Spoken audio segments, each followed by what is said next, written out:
Lucas était un jeune développeur freelance.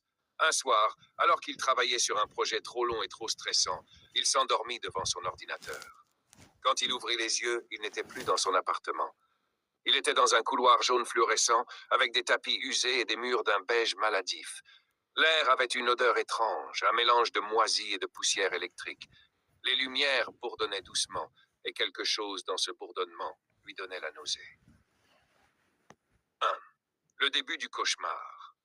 Lucas se leva et commença à marcher. Le couloir semblait infini. Chaque fois qu'il tournait un coin, le décor était presque le même.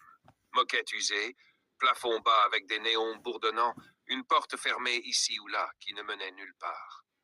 Au bout d'un moment, il comprit quelque chose. Open quote. Chaque pièce semblait répéter exactement la précédente, mais légèrement différente, comme un mauvais copier-coller. Close quote. Il appela, mais aucun son ne revenait. Son téléphone était mort. Même le réseau semblait avoir disparu. Chatch 2. Les murmures. Après quelques heures, ou était-ce des jours, il entendit quelque chose. Un murmure très faible, comme si le couloir lui parlait. Il s'avança vers la source, mais il n'y avait personne. Puis il vit les premiers indices inquiétants.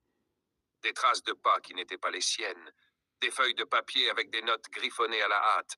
Ne reste pas, il te regarde, c'est infini.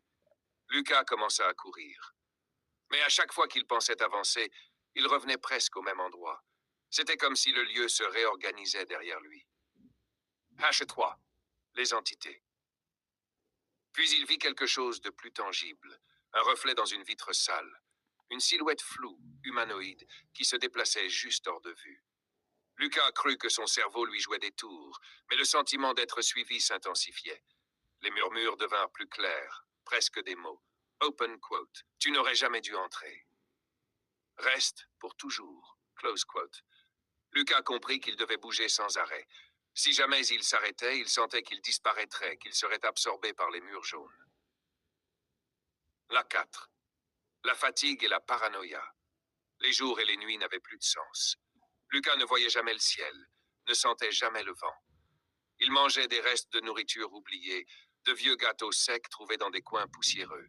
Ses pensées commençaient à se mélanger. Était-il réel? Était-il déjà mort? Chaque coin qu'il tournait semblait avoir une conscience propre, comme si les couloirs pouvaient l'attirer ou le repousser. 5. L'espoir fragile. Un jour, où était-ce une hallucination, il trouva une porte différente. Pas beige, pas jaune. Une porte métallique, verrouillée, avec une lumière pâle qui filtrait par la fente. Il sentit un espoir fou,